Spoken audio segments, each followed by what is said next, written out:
Baik, Assalamualaikum warahmatullahi wabarakatuh. Selamat pagi, kita ketemu kembali. Belum kembali ya, ini pertemuan pertama kali. Karena ini saya lihat muka-mukanya baru masuk di Fakultas Hukum UNS. Ada juga muka-muka baru, banyak, muka-muka lama juga ada. Nah, yang muka lama ini menandakan bahwa semangat tidak pernah padam. Karena dulu mungkin nilainya kurang. Tapi ingat, bahwa dulu gagal belum tentu saat ini sukses. Sama saja ya, dulu gagal, saat ini saya yakin akan lebih sukses, ke depan bisa jadi lebih sukses. Kita nggak tahu siapa yang menentukan masa depan kita selain kita sendiri. Harus berusaha dan berikhtiar. Dan yang hari ini akan sukses atau yang hari ini sukses, jangan berbesar hati dulu, berbesar diri dulu, karena belum tentu menjamin kesuksesan berikutnya. Nah, ketemu dengan saya hari ini, saya akan menyampaikan satu materi yang sangat menarik di bidang hukum, yaitu pengantar ilmu hukum. Apa itu pengantar ilmu hukum? Ada 3 kata nih. Yang pertama pengantar, kedua ilmu, ketiga hukum.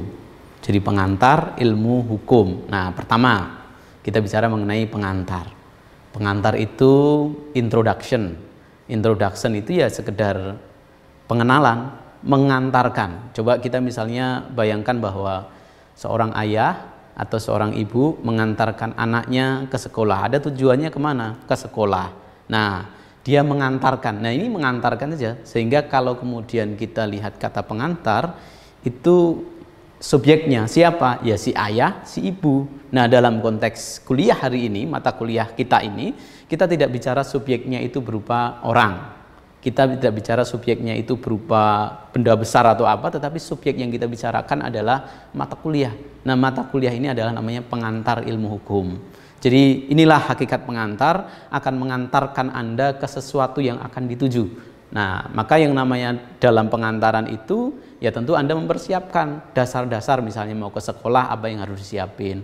Anda tahu dulu bukunya, misalnya hari ini pelajaran IPA, IPS, atau apa lagi misalnya kalau sekolah, ya bukunya disiapkan, tasnya disiapkan, termasuk makanannya di perut ini juga sudah dimasukkan dan seterusnya. Nah, itu hakikat pengantaran. Kedua, ilmu.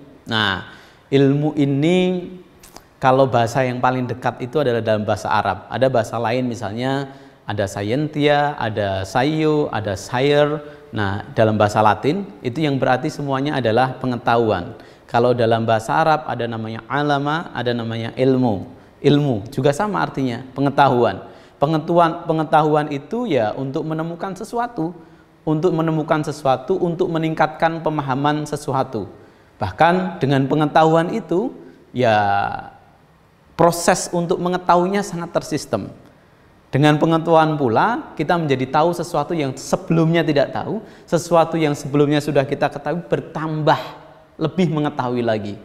Makanya dalam Al-Quran itu ada ayat namanya surat Al-Mujadalah ayat 11 itu, wa idza qila fangsuyu yarfa'illahu alladhina amanu minkum walladhina utul ilma darajat. Jadi ketika kamu disuruh berdiri, berdirilah. Ketika kamu disuruh berdiri, berdirilah. Berdiri itu hakikatnya kan tinggi. Tinggi, sama-sama tinggi. Nah, tetapi ada terusan dalam ayat tersebut. Yarfa'illahu alladhina amanu minkum.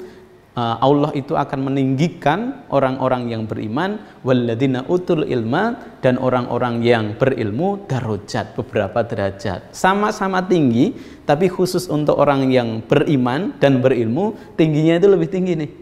Tingginya lebih tinggi. Nah, itu yang kemudian dihargai oleh Tuhan, dihargai oleh Allah, bahwa orang-orang yang berilmu itu akan ditinggikan derajatnya. Nah, karena apa? Prosesnya bukan seperti mendapatkan ilmu itu kemudian kita tidur, mimpi, tahu-tahu kemudian kita bisa perkalian dari X sampai X dan seterusnya, rumus matematika kita hafal, rumus-rumus fisika kita hafal, nama-nama dalam biologi Latin dan seterusnya itu kita hafal, termasuk bahasa kemudian kita memahami. Tidak begitu namanya ilmu.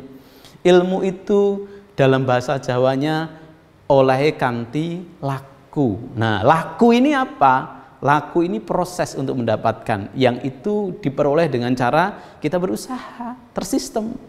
Jadi ada pola tersistem, nggak bisa ujuk-ujuk kemudian kita bangun tidur tahu-tahu kita menjadi ahli dalam semua hal.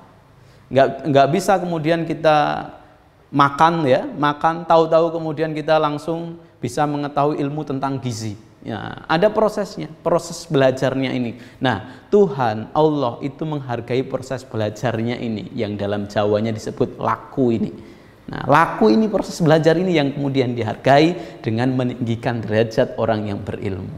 Nah, Anda datang ke sini, kuliah di Fakultas Hukum UNS ini, ya dalam rangka apa? Dalam rangka laku tadi, untuk ya istilahnya mengimani bahwa yang namanya proses untuk mendapatkan ilmu itu harus dengan sistem tadi. Nah, inilah yang kemudian kita sampaikan bahwa ya orang yang kemudian mendapatkan ilmu, ya tentu kemudian dia memiliki prediksi atas ilmu yang kemudian dia miliki. Artinya begini, kalau dalam ilmu kedokteran orang sakit, maka orang yang sudah memahami ilmu tadi, dokter taruhlah, maka dia bisa memprediksi sakitnya ini apa dengan mendengar keluhan dari pasien.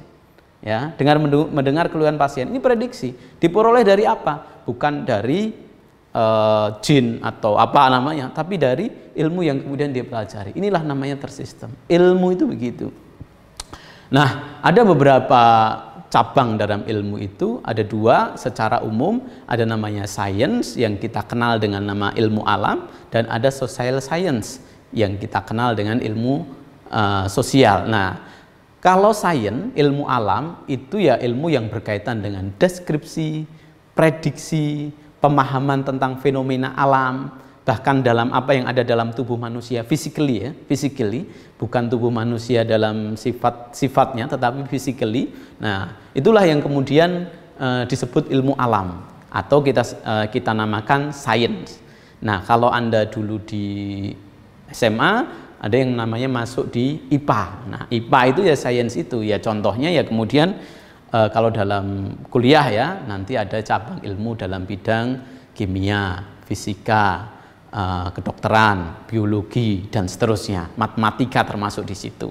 Nah, yang kedua, cabang ilmu yang kedua adalah social science. Nah, social science ini didedikasikan untuk studi tentang masyarakat dan hubungannya dengan individu. Dalam konteks apa? Ya konteks sosial. Konteks sosial termasuk ilmu-ilmu yang berkaitan dengan jiwa, ilmu-ilmu yang berkaitan dengan non fisik tadi dari sisi kemanusiaan.